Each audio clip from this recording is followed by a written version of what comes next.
कुछ दिन पहले मैं बिहार के मुख्यमंत्री जी से मिला।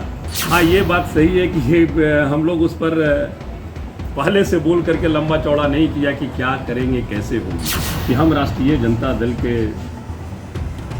से सांसद हैं और राष्ट्रीय जनता दल के संसदीय दल के सदन में हम नेता भी, वो बिल्कुल ही सत्य से परे, बिल्कुल ही सत्य से परे है, जिसका कोई मायने, कोई आधार नहीं। नमस्कार, आप लाइव सिटीज देख रहे हैं। आपके साथ मैं हूं वसीम खान। देखिए, अभी सबसे बड़ी खबर निकलकर सामने आ रही है। अभय कुशवाहा ने बड़ा बयान दिया है। देखिए, तेजस्वी यादव के करीबी कहे जाने वाले सांसद अभय कुशवाहा क्या आरजेडी छोड़ देंगे? मुख्यमंत्री सम्राट चौधरी से मुलाकात। देखिए, 14 तारीख, बीते 14 तारीख को भी सांसद अभय कुशवाहा की मुलाकात मुख्यमंत्री सम्राट चौधरी से हुई थी। और अब देखिए, अभय कुशवाहा ने बड़ा बयान दे दिया है। सबसे पहले आप सांसद अभय कुशवाहा को सुनिए। क्या आरजेडी छोड़ देंगे अभय कुशवाहा? छायाकार पत्रकार बंधुओं का हम स्वागत करते हैं और आज के दिन प्रेस वार्ता में आप सभी उपस्थित हुए। हमने आग्रह किया और हमारी बहुत शॉर्ट आग्रह पे आप सभी लोग आ गए, इसके लिए आपका धन्यवाद। और मैं समझता हूं कि बहुत दिनों के बाद हम ये प्रेस कॉन्फ्रेंस कर रहे हैं। प्रेस कॉन्फ्रेंस करने का 3, 4, 5 प्रायोजन है। सबसे पहला प्रायोजन तो ये है कि कुछ दिन पहले मैं बिहार के मुख्यमंत्री जी से मिला और उसके बारे में बहुत तरह के लोगों को भ्रांतियाँ हुई। तो सबसे पहले तो उसके बारे में मैं स्पष्ट कर देना चाहूँगा कि हम राष्ट्रीय जनता दल के से सांसद हैं और राष्ट्रीय जनता दल के संसदीय दल के सदन में हम नेता भी हैं। युवा राष्ट्रीय जनता दल के राष्ट्रीय अध्यक्ष भी हैं और जो भी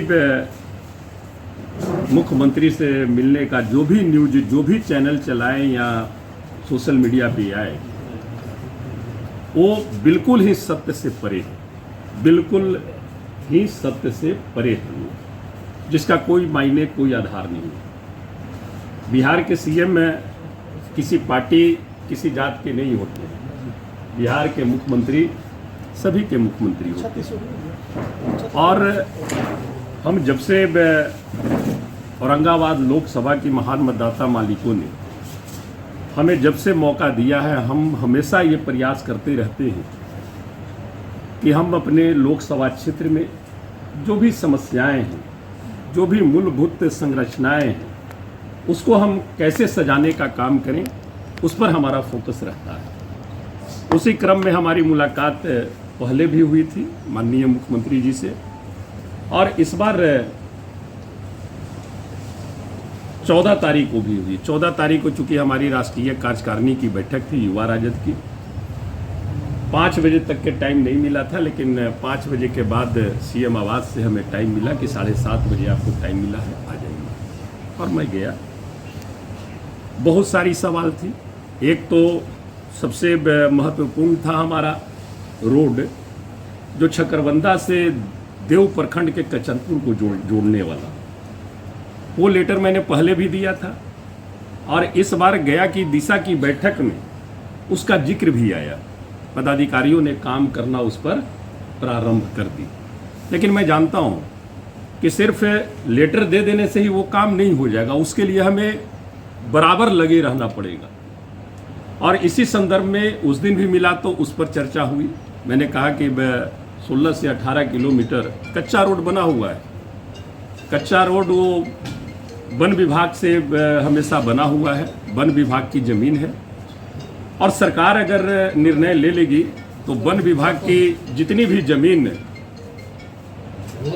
रोड में आएगी, उतना ज़मीन बिहार सरकार अपना ज़मीन वहाँ पर वन विभाग को स्थानांतरित कर देगी, तो वो रोड बन जाएगी। वो रोड बन जाने से ये लोकसभा की जो दूरी है, जो हमें अगर इमामगंज, बाके बाजार, डुमरिया अगर जाना होता है तो या तो हम हरिहरगंज घूम के जाते हैं या हमारा फिर करवाइन मोड़ है वहाँ से जाना होता है, तो लंबी दूरी हो जाती है।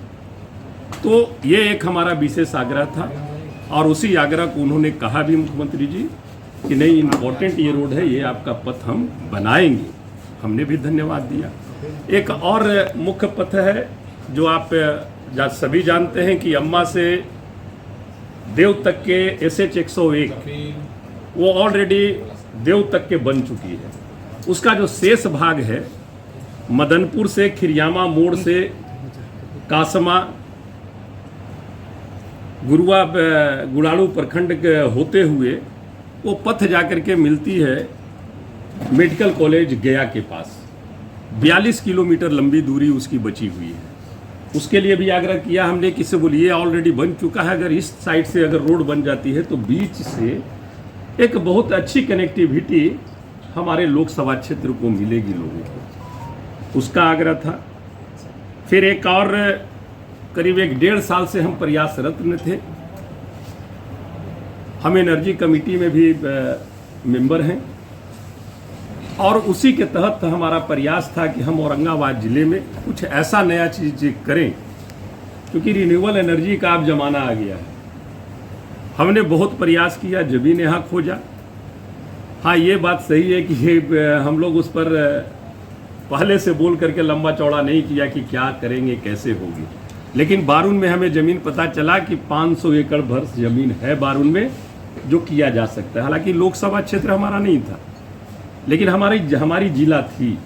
हम चाहते थे कि अगर जिले में भी विकास की गाथा बहेगी तो निश्चित तौर पर हमारे भी लोकसभा क्षेत्र के लोगों को फायदा होगा। उसी के तहत लगे हमने NOC वगैरह कराया। उस समय DM शास्त्री जी थे, उनको मैंने बताया कि इस तरह की बात है। और रिन्यूएबल एनर्जी में निधि खरे जी सेक्रेटरी थी उस समय। निधि खरे जी, उनका पहला पोस्टिंग हमारे यहाँ टेकारी में SDO के रूप में हुआ था। हमने प्रयास किया, प्रयास सफल हुई और रिन्यूएबल एनर्जी सोलर पार्क का राज्य सरकार और केंद्र सरकार दोनों जगह से स्वीकृति प्राप्त हो चुकी है। उसका भी शिलान्यास के बारे में चर्चा हमने मुख्यमंत्री जी से किया कि एक बिहार में सर्वप्रथम इतना बड़ा प्रोजेक्ट सेकी के द्वारा वो किया जा रहा है। इतना बड़ा project solar power plant 80 megawatt का और 160 मेगावाट का सोलर स्टोरेज पावर प्लांट, दोनों एक साथ बिहार में। ये मेरा सौभाग्य है कि बिहार में औरंगाबाद जिला में इतना बड़ा प्रोजेक्ट स्टार्ट होने वाला है। तो डेडलाइन हमने तय किया था कि 16 अगस्त में किया जाए। सेकी के भी पदाधिकारी से हमारी बात हुई, उन्होंने भी कहा कि सर DPR वगैरह करीब सर रेडी है। हम प्रयास करेंगे कि 15 अगस्त के बाद हम लोग इसका शिलान्यास कर लें। फिर मेडिकल कॉलेज की शिलान्यास की बात हुई। ऐसे अनेकों मुद्दे थे, उस मुद्दे पे हमारी चर्चा हुई। और बाकी उत्तर कोयल नहर में जो काम चालू था मेन में, उसका जो मेन और भी जो सारे जो वितरणी है उसके उत्तर कोयल से जितनी भी शाखाएं निकली है उसका DPR वगैरह सब कुछ समर्पित है। जल शक्ति मंत्री जिसे उस समय भी हम मिला, कम से कम तो 4-5 बार हम जल शक्ति मंत्री जी से मिल चुके हैं। उसका फोटो वगैरह भी आप लोग के भी माध्यम से हमने भेजने का काम किया है। वो DPR कैंसिल सिर्फ इसलिए कर दे रहा है कि वो कहते हैं कि केवल DPR सही नहीं बना हुआ है, इसमें 10% 15% बढ़ा के बना हुआ है। हमने माननीय मुख्यमंत्री जी को कहा कि माननीय मुख्यमंत्री जी, इसमें आपकी भी पहल की आवश्यकता है। आप भी अगर केंद्र को लिख करके भेजेंगे, क्योंकि DPR चाहे जितना का भी बना हो, लेकिन काम जितना होगा पेमेंट तो उतना ही होगा ना, मापी के अनुसार होगी। तो ये कोई बड़ा फैक्टर नहीं है। और जब तक कि हम लोग जितने भी शाखाएं हैं उसका टेंडर जल्द नहीं होगा और उसको बनाया नहीं जाएगा जल्दी, तब तक कि ये जो परियोजना है उत्तर कोयल नहर का, इसे बन जाने से कोई लाभ किसानों को मिलने वाला नहीं है। तो आपने सुना, RJD से सांसद हैं अभय कुशवाहा स्पष्ट रूप से कहते नजर आ रहे हैं कि देखिए, क्षेत्र के विकास के लिए और मुख्यमंत्री किसी जाति विशेष या किसी समुदाय या किसी दल के नहीं होते, बल्कि मुख्यमंत्री सभी के होते हैं। और क्षेत्र के विकास के मुद्दे पर मुख्यमंत्री सम्राट चौधरी से 2 दफा मुलाकात हुई है। देखिए विगत 14 तारीख को जब युवा राजद की राष्ट्रीय कार्यकारी की बैठक थी, तब कार्यकारिणी की बैठक के बाद 5 बजे सीएम ऑफिस से फोन आया और फिर सीएम सम्राट चौधरी से मुलाकात हुई, मगर केवल और केवल क्षेत्र के विकास के मुद्दे पर। और देखिए अभय कुशवाहा ने स्पष्ट रूप से कहा है कि वो आरजेडी में थे, हैं और रहेंगे। फिलहाल जो खबरें छनकर आ रही है केवल और केवल सोशल मीडिया पर जो चल रही है, केवल और केवल भ्रम फैलाया जा रहा है। तो अभय कुशवाहा ने अब स्पष्ट कर दिया है वो आरजेडी छोड़ के इधर उधर नहीं जाने वाले। फिलहाल इस वीडियो में इतना ही। आपका बहुत बहुत शुक्रिया।